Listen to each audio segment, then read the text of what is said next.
Yeah, I'm Will.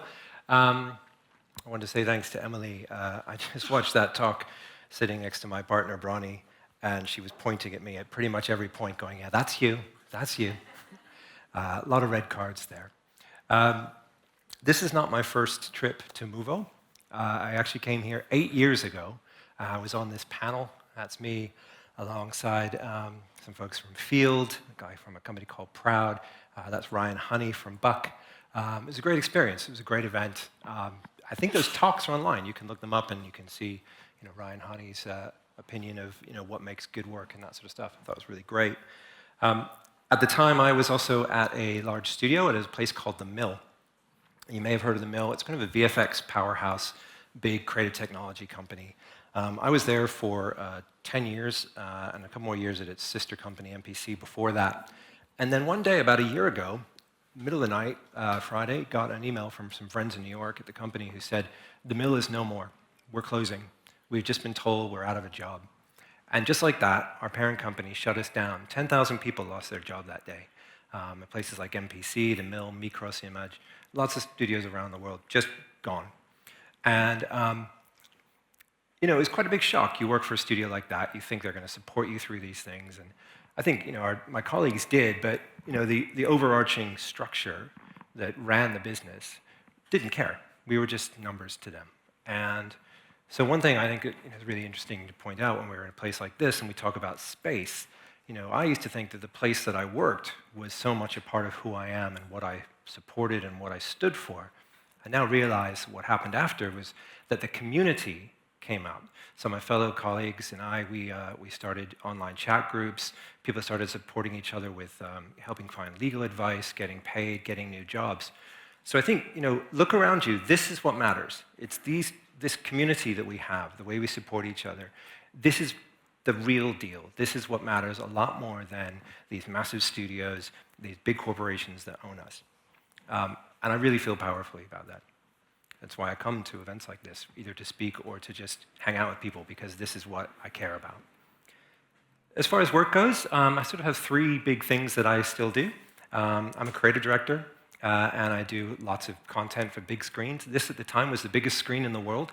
It was for the Winter Olympics in Beijing, the closing ceremony. This is the bit where the new host city gets to announce themselves. That's why it's all about Milan and Cortina. Fun fact about this, largest LED screen in the world at the time. The first time I saw my animation playing back on this screen was when the world saw it.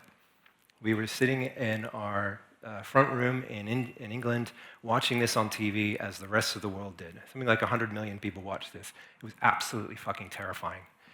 But, it worked. And it was an extremely rewarding experience.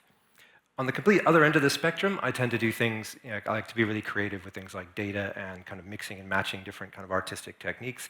This is a system I made in Houdini, one of my favorite programs, that takes live weather data and turns it into a painting. So you type in the name of a city, it goes and gets the live weather information, and then it creates a pretty picture like this one. And that's kind of, for me, like these projects are what become the bigger projects down the road. So I do what I'm interested in. This is not for a client, I'm not getting paid for this. But then, down the road, that has some sort of, use. Another thing I like to do is just be kind of inventive with technology. So I call myself a creative technologist. So this is something I made a couple of years ago when I was trying to just figure out what could we do with AI that would surprise people, that would be a little bit more interesting and not just the sort of generative stuff that we're being told that AI is for. So this is something running in Touch Designer. Someone here loves Touch Designer. I saw it up on the thing. There's some hands. Yeah, cool. Okay. So this is a real-time AI system. This is using me feeding into it. I'm playing around in front of my webcam. A piece of software called MediaPipe is turning me into a silhouette. That silhouette is feeding into something called Stable Diffusion, which is then, Stream Diffusion, which is a real-time version of Stable Diffusion, just creating these graphic patterns. When I hold up my hand and make the V sign, the software detects that signal and tells it to randomize the text prompt. So it uses ChatGPT to create a new text prompt that feeds into that, and the same thing feeds into ChatGPT creates the palette at the same time, the RGB values for the palette. So, not necessarily a particularly useful thing, but a really good thing for me to kind of work my muscles, try to figure out what's interesting, what can be done. And then hopefully down the road, something comes up that would be a project that use all these different things that I want to do. So that is the case with this one. So I'm going to show you this project now, and I'll explain a bit about how we did it. Right now, malaria kills a child every minute. Working with world-leading data scientists, we built this interactive artwork to show how we can stop malaria and save lives. Let's do this. Malaria is one of the world's biggest killers, but with the right technology, experts like these know how to beat it. Dr. Charles, over to you. Okay. For over 60 years, the world has been winning the battle against malaria. Thanks to global collaboration, millions of lives have been saved and many countries eliminated malaria. But recently, the world took its eye off the ball.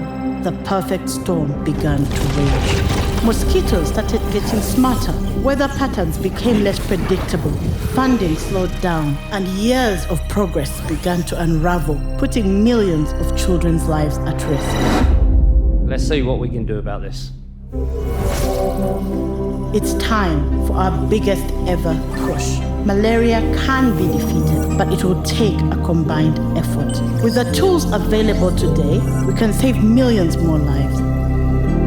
But if we invest in the tools of tomorrow, we'll have the chance to end the disease in our lifetime. Together, we could reach zero malaria. So if you worked in film, you probably heard the expression, don't ever work with women and, oh my God, beg your pardon. Don't ever work with children and animals. That was a bad slip. But I would add to that football players.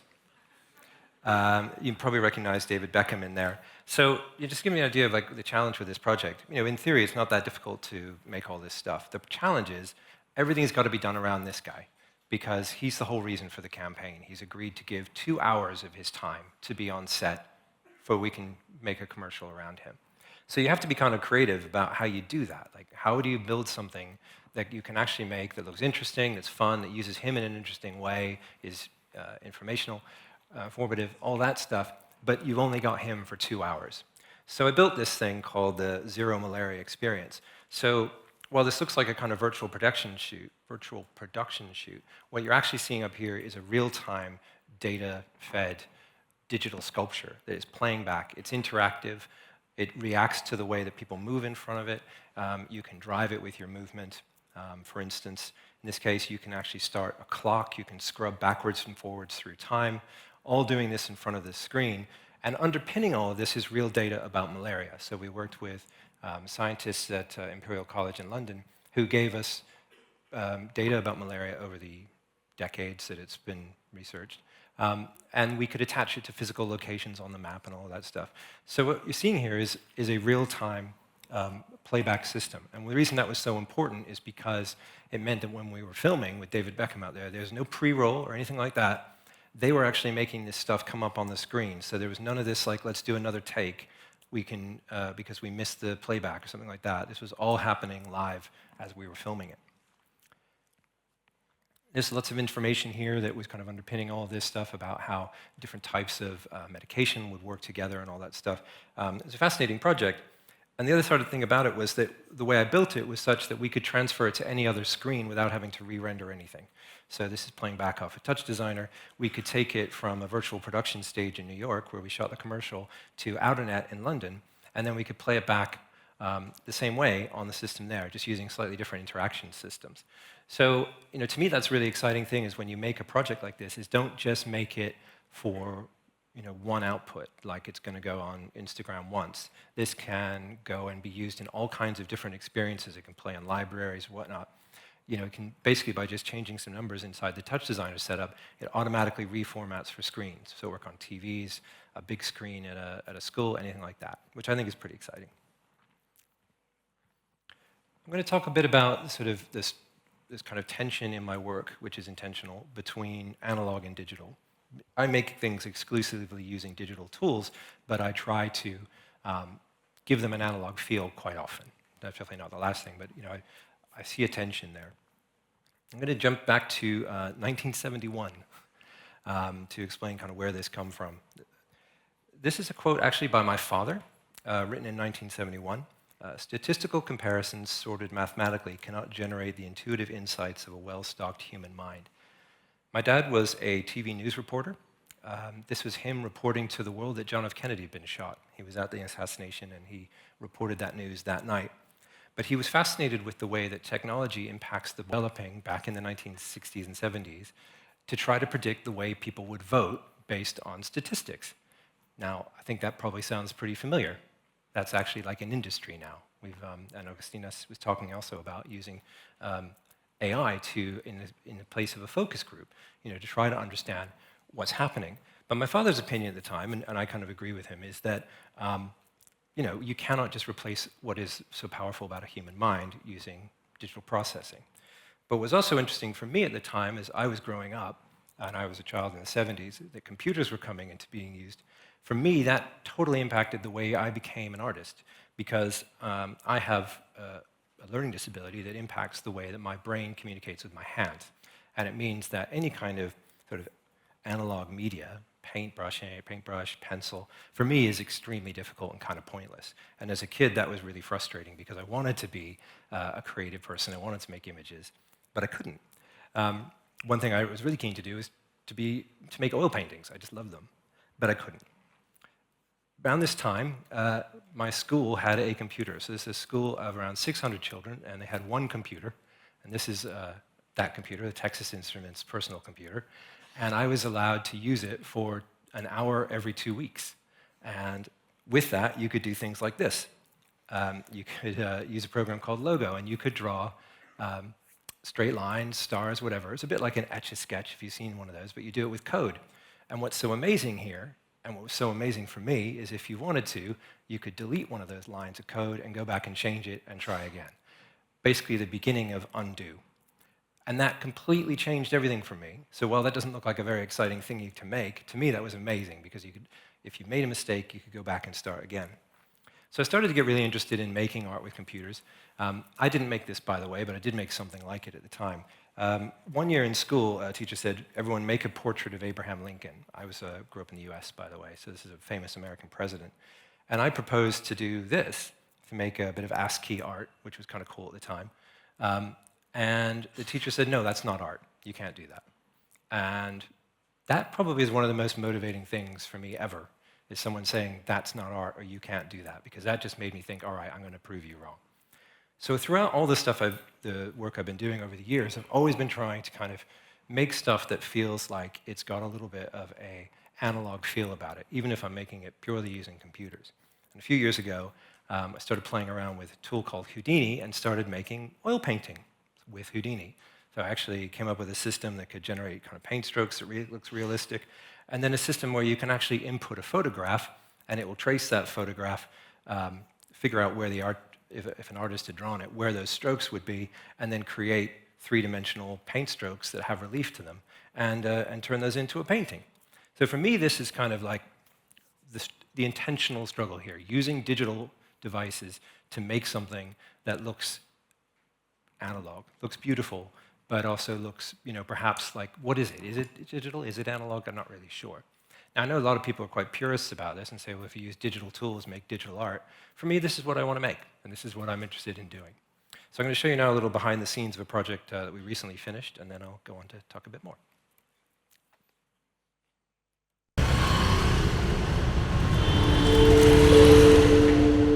This project started as an exhibition at the British Museum of the artwork of Hiroshige, block printing artwork. We were asked to take some element of that into the 5 screens of the AutoNet space. The creative idea was to take an original artwork from Hiroshige and extend it over the canvas of the AutoNet, but still retain the feeling of what the original print brought, but in a more enhanced way. We started by choosing an artwork that felt like it would suit the AutoNet well. Then we took that image and we expanded it so that it becomes a 360 panorama. That means inventing 4 new screens of content that feel like they're an extension of that image. Then we looked at how to break it down into its original layers so that we could bring it back one layer at a time to simulate that process of the original sketch that the artist did, and then the block printing one layer of color at a time. One of the technical challenges of the space was to how we would visualize this without being in the physical space itself. So what we did was to build a real-time pre-visualization system that allowed us to place a person within that space and actually view it without needing to actually be there.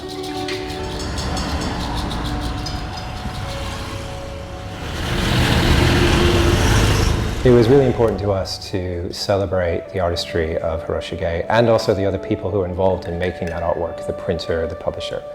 So instead of using a lot of techniques, perhaps like AI or 3D animation, we decided instead to really focus on the craft and imagine what it would be like if you were doing that same kind of craft today.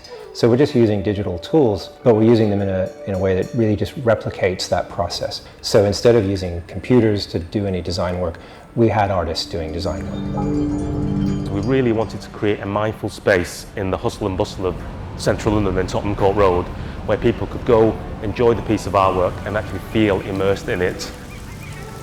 We really hope that viewers will come away getting the same feeling they would as looking at a Hiroshige print, but experiencing it in a new way, in a 21st century way.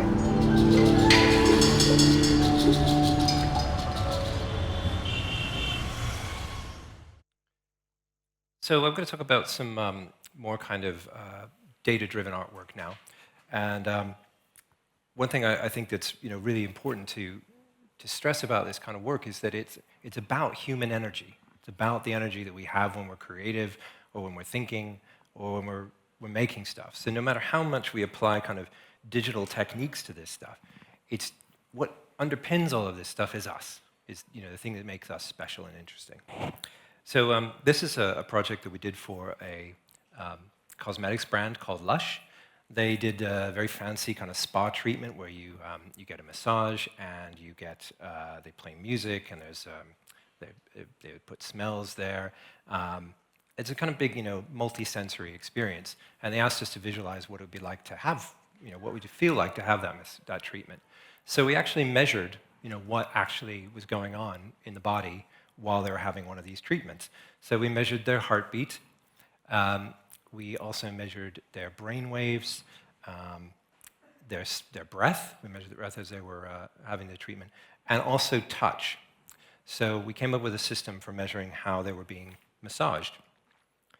So we came up with this idea. We took this thing that they use in a lie detector test that measures the conductivity across your skin when you are being interviewed for a lie detector test. They basically put one probe here and another one here, and when you start to sweat, there's electricity can go between the two probes, and they measure that, and apparently if you're sweating, it means you're lying.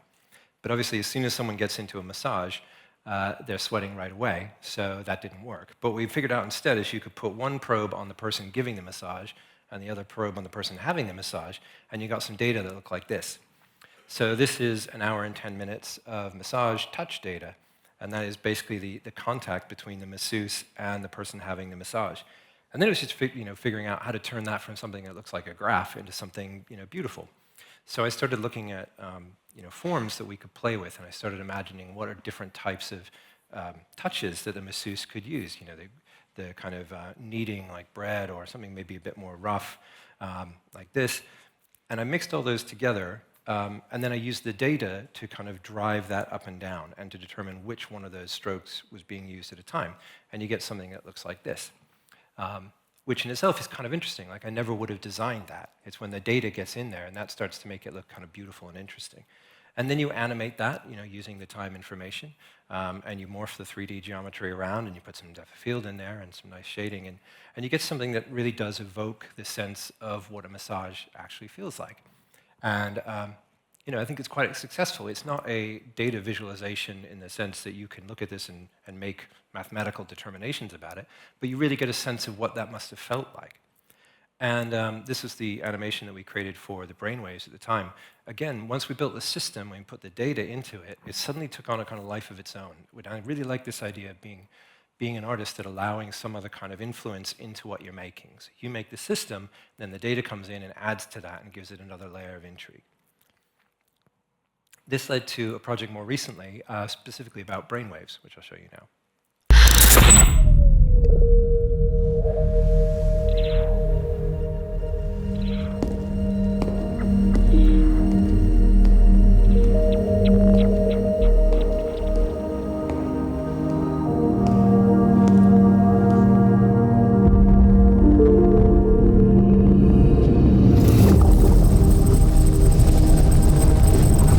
When we look at things that we consider to be beautiful, the activity in the pleasure and reward centers of the brain goes up.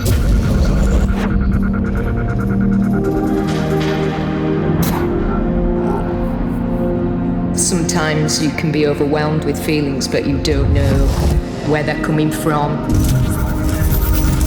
I think just any reaction that it evokes, that's like momentous.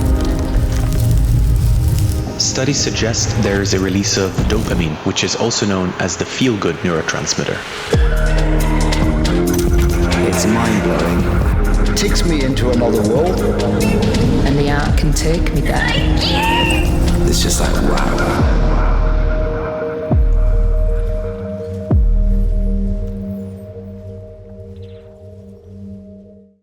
So just to be clear, what this project involved was taking brainwaves off of somebody wearing an EEG headset while they went through an art gallery and trying to turn that into some kind of meaningful animation in real time, live. And the idea here was that we could kind of get people back into the galleries after COVID by showing them some kind of layer of understanding of art that they didn't realize existed before. But in many ways, this was a bit of a punt. We didn't really know how to do this. We'd done the project for Lush with the EEG sensor, and we learned a lot doing it, but by no means did we kind of figure out how to take raw EEG data and turn it into something meaningful. And we also had to bear in mind, we weren't going to have people in a lab. We were going to have them walking around an art gallery. So we bought a bunch of these Muse headsets. They're used for biofeedback. They're used for kind of meditation stuff. They're available on Amazon. And they have 4 sensors in them, which is not a lot. It's really not a lot to get any kind of actual like brain geography information. So we were really challenged with how to find something meaningful off of this headset that wasn't just noise that we were trying to make look pretty. So we did some testing. We got some people at the mill to be victims and got them looking at slideshows of art and tried to see what kind of information we could ascertain from this. By the way, what was far more interesting than the data of what was going on in one person's mind was comparing the data between people as they were looking at art, because that was a lot more interesting and showed a lot more about how they were different. But anyway, we did manage to come up with these sensors, or these triggers, that could activate certain parts of our animation. So for instance, one that when someone sees something that is hard to understand, like an abstract image, that can activate an animation in our system. We could detect that. Another one was when they saw something that was familiar, we could detect that. And this is a plot of what the kind of data coming off the headset looks like. It's not very, doesn't really give you much information, but in there, we've discovered that we could detect these signals and use those to trigger our animation. So then it was just a matter of figuring out what to make this look like.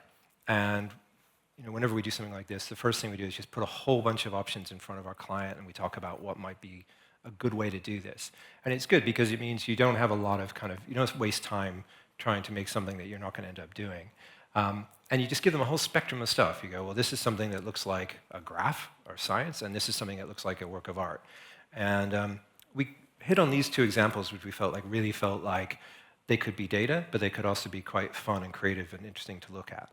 So when I do this stuff, when I start visualizing how it's going to be, I start building this stuff inside Houdini. And instead of going into Photoshop or something and sketching it, I just go ahead and build the 3D system that I'm going to use to make it.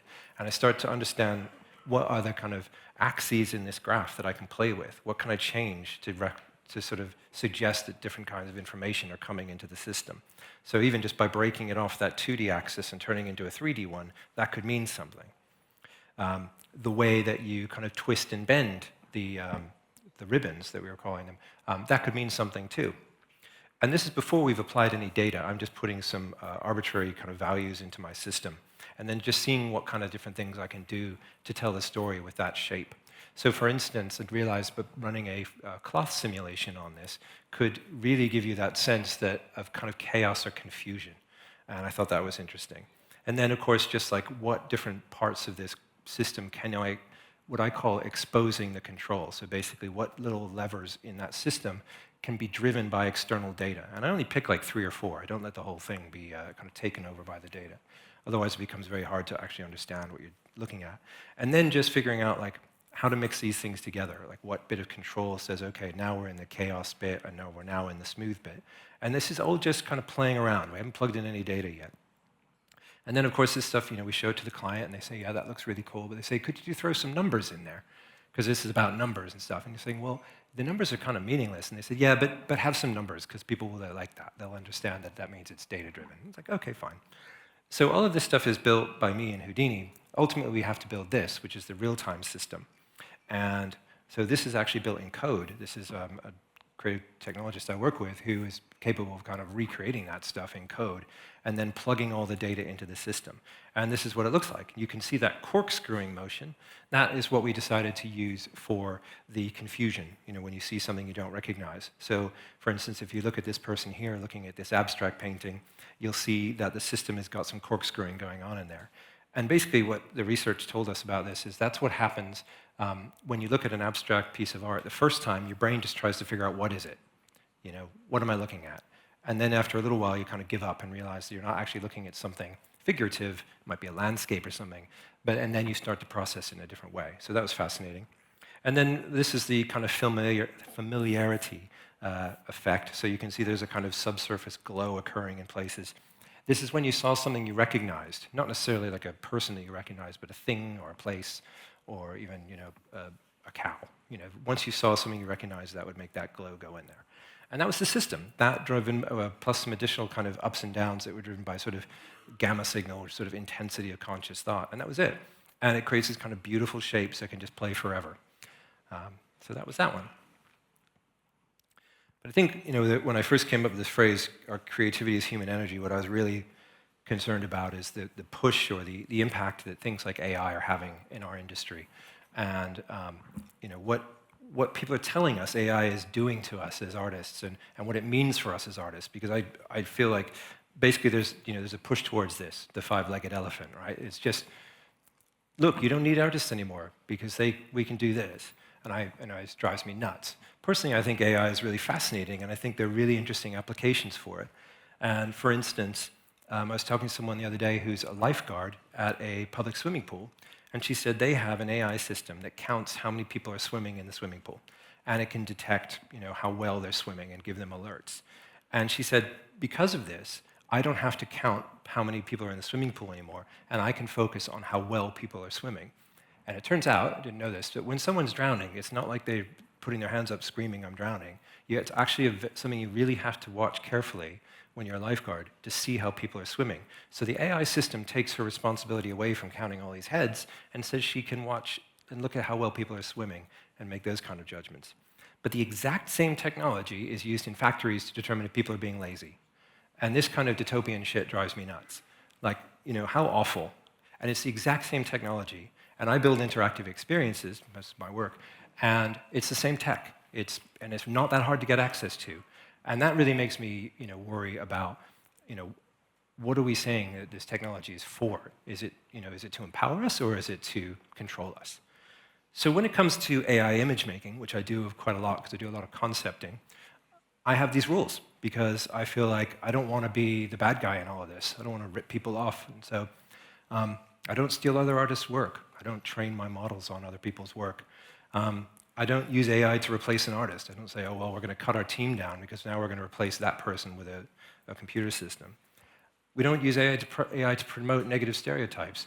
If you go into an AI tool like Midjourney and you go, show me a lawyer, it's going to be a white man. Show me a child in a war zone, and it probably will not be white. Those things are built into it. And even that motion tracking system I showed you earlier is better at tracking men than it is at tracking women. And that stuff's subtle, but it's important. Don't undermine the value of genuine human creativity. That's why we're all here. That's what we're supposed to be doing. That's what's important. So why, replace that with a computer? That's just silly. And do use your imagination. So I'm going to quickly riff through just a little bit of kind of my process at making AI images. It's a bit tech, but I think some of you might find it interesting. What really drives me nuts, this is in Comfy UI, if any of you use this, is basically we think of AI as this kind of black box tool.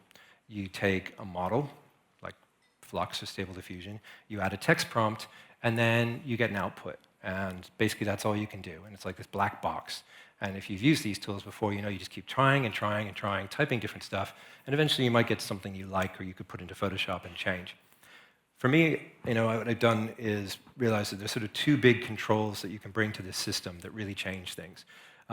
One is called Allura, which I'll explain in a minute, and the other is called ControlNet. So ControlNet's the easy one. It's really simple. You build a scene or a photograph or a drawing, and you can use that to drive your system. So basically, the system analyzes the image that you've made, and it can then take that and basically copy that composition from that image. So that's a mountain I made in Houdini, take that into my system, and now I can basically control where my camera is, where my mountain is, and all that stuff. And then I can create a whole bunch of mountains using the same control net, and they all basically are in the same layout. And that applies to pretty much anything you want to do. So there's one layer of control right away that's pretty simple to get. The other one's called Allura, and this is a fascinating thing for me because this is about as close as you can come in my book to creating ownership of these images that you make. So if you look at a base model, like Stable Diffusion, Flux, whatever, they're trained on like 1 billion images. There's no way you're going to know what images those are, whether they're copywritten, they're not, or safe. You can't do that. You can't train your model. But you can train something called Allura on around 20 pictures. And that's what I do. So if you see my website, you know I like to make kind of clothing, digital clothing that's based on data. And this is kind of time-consuming to make. It's a big, complicated 3D system. But I like the way it turned out, and I've always been trying to make a lot more of these. So I trained Allura on my own images of this work. Basically, what that means is I've got a system where I've got text that describes each one of those images, about 50 words of text, describes about 20 images, one set of text per image, and I put that into the system to create my own, basically, adapter for AI. I'm lazy, so I wrote an application that actually writes the text using Claude. So now what I have is a system where I can use this Allura to basically create images that are about as close as I can come to owning these images. So here's what I get. And you can see, it's copying my system, my look, pretty well. And I can feed in ControlNet, I can feed in other shapes, so I can make it, lay it out the way I want. I can do all kinds of stuff, and I can get a lot more variety. And I can let the system kind of take over a little bit. I can relax the controls a little bit and let it make something slightly different and see what that looks like. But these are like, the best 10 out of 100 images I made, and a lot of them are total bullshit like this. For some reason, it just decides to print the name of the Allura on the clothes itself. So that's me just in terms of using AI in an inventive way, in a creative way. By the way, none of these images ever see the light of day. They're just wherever to get out to clients and clients. This is just stuff I use for concepting to sell ideas. Another interesting use of AI is taking, let's check the clock. Yeah, we're okay. Basically creating interactive experiences. So this is one I made for a theatrical show I was working on where we wanted to put the audience into backstage of the show up onto screens. So I built a system that takes group shots of people in the audience, they all know this is happening, and converts those into shots from the period that the show is set in, and then puts them on the LED screens behind the actors during the show. And then, of course, at the end of the day, we delete the pictures and we delete all the data. Been looking at ways to create kind of interactive, real-time experiences using AI. So for instance, a system where you can build sculptures and instantly create a projection mapped image that goes onto those sculptures using AI. So now it's just something fun that you can do with this stuff that isn't just dumb and isn't telling us that we're not interesting as humans. It's actually empowering us to have fun, be more interesting. I'm going to race through some stuff because I just want to get to one more project here. This is something, and this is not that project, I've got another one after this. We made for the Royal National Institute of the Blind. They wanted to come up with a way to create a level playing field between gamers who, sort of pro gamers, and people who played video games, computer games, with sight impairments. So we built this system that can simulate various sight impairments and put them on the screens of the professional gamers so that when a pro gamer plays against a gamer with a sight impairment, they basically are on a level playing field. We did this for 5 different sight impairments. The AI in here is the eye tracking. It's what's making sure that you can't look around the filter and cheat the system. And you can see the eye tracking at work in here. See how it's following her eyes as she looks across the screen. But what's most exciting about something like this is the way that it generates empathy. Basically, you've used this very high-tech tool, and suddenly you've got people around the world going, oh, wow, actually, I understand how you feel now. And that was enabled through this bit of tech. And to me, that's kind of the holy grail of all this stuff, is finding a way to tell stories in interesting ways, create empathy, bring people together, using tech. So I've got one more project. I hope it's okay. It's probably another 5 minutes, guys. Okay. Okay, cool. Sorry, everybody. I'm going to show you a quick ad, and then I'm going to tell you about how we made it. This could be a problem.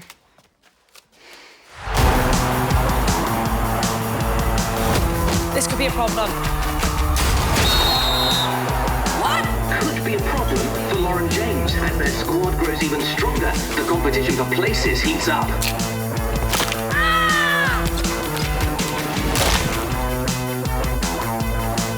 That's definitely a problem.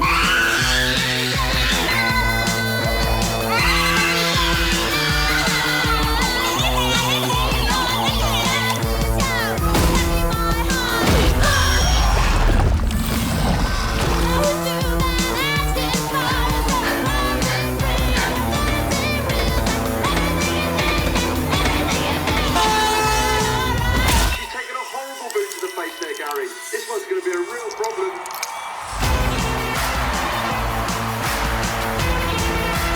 Could be a problem.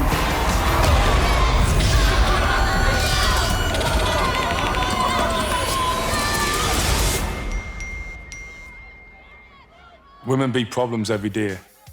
But sexist hate, it's not her problem. It's ours.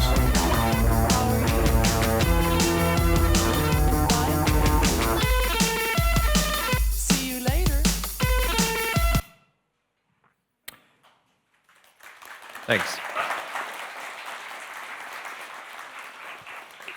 So if you hadn't guessed, it's a campaign about online hate aimed at female athletes, particularly women on the England football team. We ran this campaign the same year they won the Euros. This was about 4 years ago.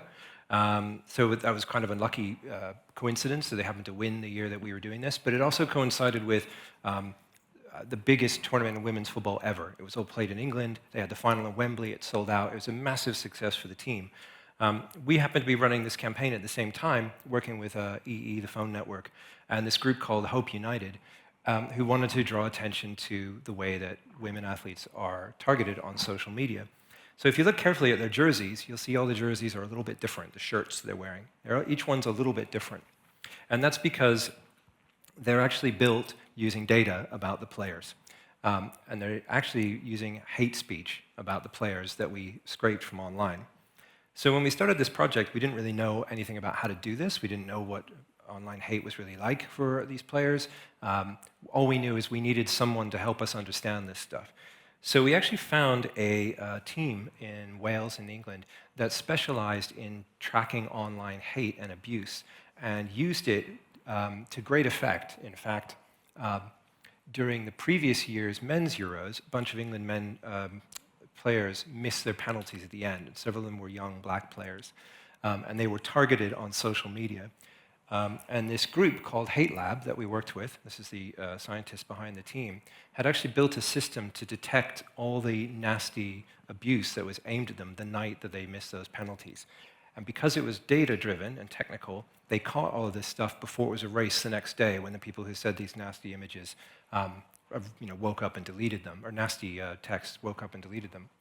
So basically that resulted in, I think, about 20,000 hateful posts being detected, and over 20 people actually went to court over this, and 4 people went to jail because of the messages they sent. And none of that would have happened if it hadn't been for this system, this AI system that this guy, Matt Williams, had developed to track these things in real time and get them measured and spotted on the internet right away. So when we set about to do this project, the idea was to take the data about the players and turn it into interesting shirt designs. So we tracked 3 different measurements that the AI system detected: homophobia, sexism, and racism. And we designed different, we kind of picked different sort of disruptions to talk about what those might actually look like. And then we started to design shirts, just the same way I did with the ribbons. We just started playing right away in a procedural system. Again, these are built inside Houdini, trying to figure out what this shirt is going to look like.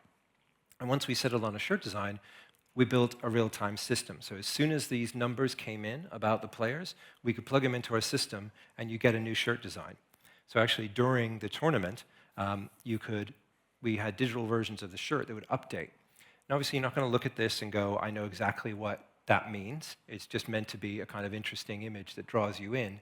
But then underlying that, there was a website that was telling you what information was actually being tracked in real time.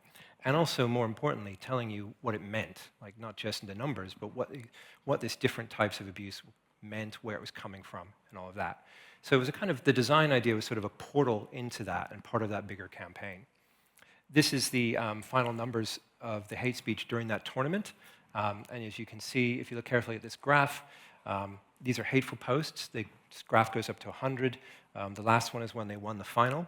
And pretty much these peaks coincide with when they win matches. But they didn't actually go this high. They are very high. We had 3 players that we were tracking during the tournament. And you can see they peak somewhere around 100. But we also were tracking the positive tweets, and we were getting that using the same system. And basically, it's the same shaped graph, the same points where they all peak. But in this case, the graph goes up to over 10,000. And that in itself was worth showing to the team, because they suddenly thought, well, actually, for all these stupid posts we're getting, there's actually thousands of people who like us and want to support us, and that they didn't know that. So that was quite exciting to show them. I'm pretty much out of time, so I'm going to go right to my final slide here. In this world of kind of AI, people demeaning artists as artists, telling us our work isn't important, our ideas aren't important. I really believe we are what we believe, what we make, and what we share, and especially at events like this. So thank you very much for having me. It's been a great honor to speak to you. Thank you.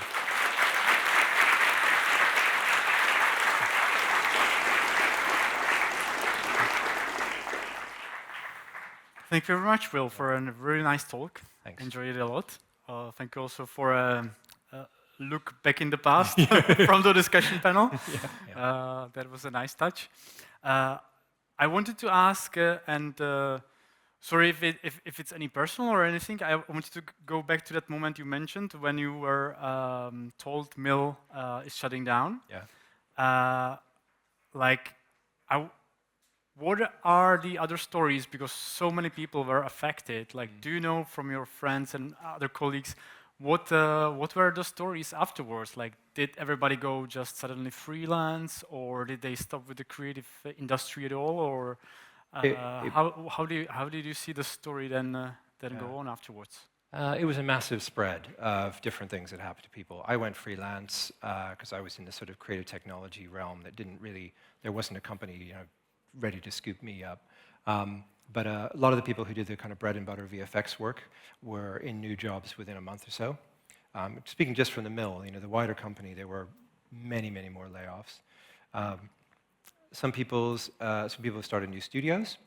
There is actually a Mill out there now. The French studio, by law, they couldn't shut it down when all the bankruptcies happened. So an investor came in and picked that up, and they're still using the name The Mill.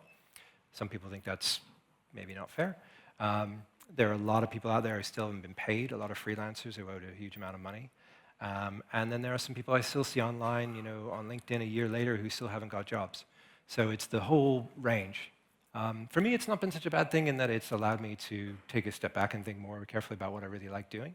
And it's opened me up to, I now mainly do design for interactive experiences. So it's kind of allows me to do a lot more what I really like, and less of the stuff which I didn't show you in the talk, which is the kind of normal advertising work that you have to do everywhere.